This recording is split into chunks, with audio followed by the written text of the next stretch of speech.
একটা সুন্দর সাজানো গোছানো আরামদায়ক বাড়িতে বাস করতে কেনা চায়, কিন্তু দুর্ভাগ্যবশত অনেকেই স্বাভাবিক বাড়িতে তো দূরে থাক, বরং থাকতে হয় গাছের উপরে। আবার অনেককে শত শত ফুট উচ্চতায় পাহাড়ের ধার ঘেঁষে ঝুলে থাকতে হয়। অনেকেই আবার বাস করছে মারাত্মক সব বিষাক্ত পদার্থের তেজস্ক্রিয়তার মধ্যে। তবে এই জায়গাগুলো যে শুধু ভয়ঙ্করই হবে তা কিন্তু না, ভয়ঙ্করের মধ্যেই জায়গাগুলো এতটাই মনোমুগ্ধকর যে আপনি সুযোগ পেলে হয়তো আপনার সবকিছু ছেড়ে ছুড়ে ওখানেই যেতে চাইবেন। তো চলুন দেখে নেওয়া যাক আমাদের পৃথিবীতে ছড়িয়ে থাকা হাজার হাজার বছরের পুরনো ভয়ঙ্কর সুন্দর এসব জায়গাগুলো।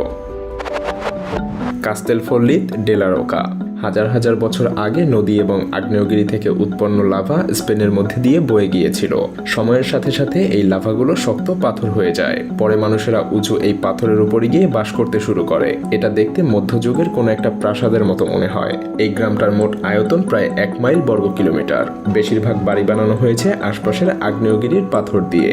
বাড়িগুলো এমনভাবে পাথরের ধার ঘেঁষে বানানো যে আপনার মনে হবে একটু পা বাড়ালেই হয়তো নিচে পড়ে যাবেন। গ্রামের সবচেয়ে উঁচু বিল্ডিং হলো একটা চার্চ। এই চার্চের বয়স 1300 বছরেরও বেশি, যদিও অনেকবার এটাকে সংস্কারও করা হয়েছে।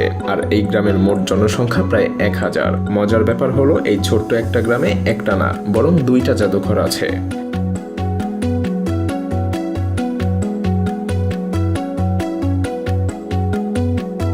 কান্দোভান।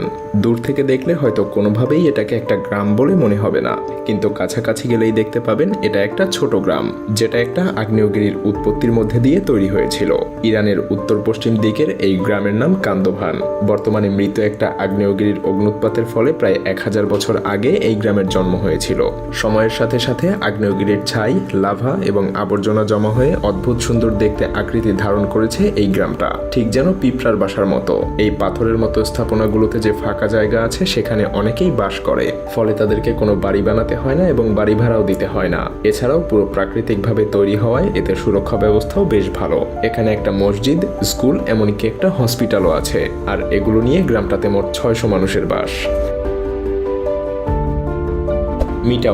মিটাওরা হলো শিলা এবং পাথরের তৈরি গ্রিসের একটা জায়গা। এই দেশের উত্তর পশ্চিমে অবস্থিত কালাম্বাকা শহরের কাছে এটা অবস্থিত। এগুলো হলো এক একটা বিশাল শিলা, যা আশপাশের বিভিন্ন এলাকার উপরে গড়ে উঠেছে এবং অনেক সুন্দর দৃশ্য তৈরি করেছে। এই পাথরের চূড়াগুলোর উপরে কিছু প্রাচীন মঠও আছে। এগুলো 1100 থেকে 1600 শতকের মধ্যে তৈরি করা হয়েছিল। মিটাওরা প্রায় 24টা বিশালাকার শিলা দিয়ে তৈরি হয়েছে। এদের মধ্যে কিছু আবার 400 মিটারেরও বেশি উঁচু।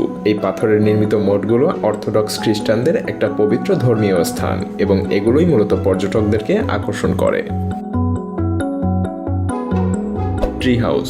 ধারণা করা হয় 1970 সাল পর্যন্ত পাপুয়া ছিল দক্ষিণ পূর্ব ইন্দোনেশিয়ার নিউ গিনির এক রহস্যময় উপজাতি। তারা জনমানব থেকে বিচ্ছিন্ন কোনো জঙ্গলে গাছের উপরে প্রায় 180 ফুট উঁচুতে ছাউনি বানিয়ে সেখানেই বসবাস করত। তারা তাদের এই ট্রি হাউসের জন্য পৃথিবী জুড়ে বিখ্যাত। মূলত অন্য কারো আক্রমণ থেকে রক্ষা পেতেই তারা এমনভাবে ঘর তৈরি করে। এই ট্রি হাউসগুলোর নিচে তারা কাটাও বিছিয়ে রাখে। ভয়ঙ্কর ব্যাপার হলো কোনো সময় তারা তাদের এসব গাছে লুকিয়ে থাকে মানুষ শিকার করে খাওয়ার জন্য। সেজন্য এদেরকে নরখাদক বলা হয়। একটা সময় সভ্য মানব সমাজ তাদেরকে ভূত বা অশরীরী কোনো কিছু মনে করে অনেক ভয়ও পেত। তবে প্রথম তাদের অস্তিত্ব সম্পর্কে ধারণা পাওয়া যায় 1974 সালের মার্চে একদল বিজ্ঞানীর হাত ধরে। আর এখন এই উপজাতি পুরো পৃথিবী জুড়ে পরিচিত। Chinese hanging monastery. আমরা সবাই জানি চীন পৃথিবীর অন্যতম বৃহত্তর দেশ, যেখানে কিনা অসংখ্য মানুষের বাস। আর এই দেশটাতেই রয়েছে এই অসাধারণ স্থাপনা। এটা 5ম শতকের আগের দিকে তৈরি করা হয়েছিল, যখন কিনা চীনের জনসংখ্যা ছিল মাত্র 5 কোটি। লাখ লাখ কিলোমিটার বিস্তৃত অঞ্চল অনাবাদি থাকা সত্ত্বেও লিয়াও নামক একজন সন্ন্যাসী এমন একটা স্থাপনা বানানোর সিদ্ধান্ত নিয়েছিল। অসাধারণ এই স্থাপনাটা শানজি প্রদেশের ডাটং শহর থেকে 60 কিলোমিটার দক্ষিণ পূর্বে একটা পাহাড়ে অবস্থিত, যা বর্তমান পৃথিবীর বুকে একটা বিশ্ব। এই সকল বিশ্বাসীদের কাছে এই মূর্তিগুলো বেশ পবিত্র। এটার চূড়ায় উঠতে গেলে আপনি একটা গোলক ধাঁধায় পড়ে যাবেন। যুগ যুগ ধরে সন্ন্যাসীরা পর্বতের ফাটলে গর্ত করে শক্তিশালী এসব খুঁটি গেড়েছিল, আর এগুলোর মাধ্যমে প্রায় 1500 বছর ধরে মানুষ এখানে ওঠানামা করত। তবে 19 শতকের পরে এখানে ওঠানামা অনেকটা সহজ হয়ে গেছে।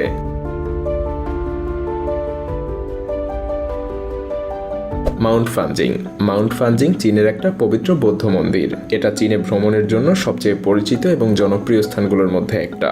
মাউন্ট ফানজিং তার সুন্দর দৃশ্য এবং ঐতিহাসিক স্থাপনাগুলোর জন্যই মূলত বিখ্যাত। এর চূড়ায় ওঠার জন্য মোট 8000 সিঁড়ি অতিক্রম করতে হয়, আর এটা করতে সময় লাগে মোট 4 ঘন্টা। এরপর নিচে নামার সময়ও সমান পরিশ্রম এবং সমান সময় ব্যয় করতে হয়। এর পাহাড়ের চূড়ায় 2টা মন্দির আছে। এই 2টা মন্দির আবার একটা সরু গিরিপথ দিয়ে আলাদা করা হয়েছে, যার উপরে তৈরি হয়েছে একটা বড় পাথরের ব্রিজ, আর এটাই মূলত আকর্ষণের কেন্দ্রবিন্দু। Vertical forest. এটা হলো ইতালির মিলান শহরের কেন্দ্রে অবস্থিত একটা আবাসিক বিল্ডিং। এই বিল্ডিংটার সবথেকে আকর্ষণীয় দিক হলো প্রাকৃতিক কারুকার্য। এটা মূলত 18 এবং 26 তলা বিশিষ্ট 2টা টাওয়ার। এগুলোর উচ্চতা 76 মিটার এবং 110 মিটার। টাওয়ারের বাইরের দেয়ালগুলো গাছপালা দিয়ে ঢাকা, যা টাওয়ারটাকে অতুলনীয় সুন্দর করে তুলেছে। এই টাওয়ারে প্রায় 90 প্রজাতির 900টারও বেশি গাছ আছে, যেগুলোর বেশিরভাগই উপরের দিকে বেড়ে উঠেছে। তাই এই বিল্ডিংটার নামও সেই অনুসারে রাখা হয়েছে ভার্টিক্যাল ফরেস্ট। তবে অনেকেই মজা করে এটাকে পৃথিবীর অত্যাধুনিক ঝুলন্ত উদ্যান বলেও ডেকে থাকে। লরংদার। লরংদার হলো চীনের সিচুয়ান প্রদেশের একটা বৌদ্ধ একাডেমি। এটা মূলত 1980 সালে একটা মঠ হিসেবে প্রথম প্রতিষ্ঠিত হয়েছিল, কিন্তু তারপর থেকে এটা এখন বিশ্বের বৃহত্তম বৌদ্ধ একাডেমি হিসেবে গড়ে উঠেছে। বর্তমানে সেখানে 40,000-এরও বেশি সন্ন্যাসী বসবাস করছে। তারা মূলত সেখানে বৌদ্ধ শিক্ষা লাভ করে এবং সেখানেই ধ্যান করে, সেই সাথে তারা সমাজসেবাও করে। যদিও একাডেমিটা একটা ছোট গ্রামে নির্মিত হয়েছিল, কিন্তু এখানে এখন বিশ্বের বিভিন্ন জায়গা থেকে শিক্ষার্থীরা শিক্ষা লাভের জন্য ছুটে আসছে। এখানে থাকার জন্য আছে ছোট ছোট কিছু লাল রঙের ঘর। সেখানেই মূলত সন্ন্যাসীরা থাকে। এই ঘরগুলো বানানো হয়েছে পাহাড়ের ঢালের উপরে, তাই এখানে বিদ্যুৎ থাকলেও কোনো পানির ব্যবস্থা নেই। তাদেরকে বালতিতে করেই পানি নিয়ে জমিয়ে রাখতে হয়, যেটা অনেক পরিশ্রমের একটা কাজ।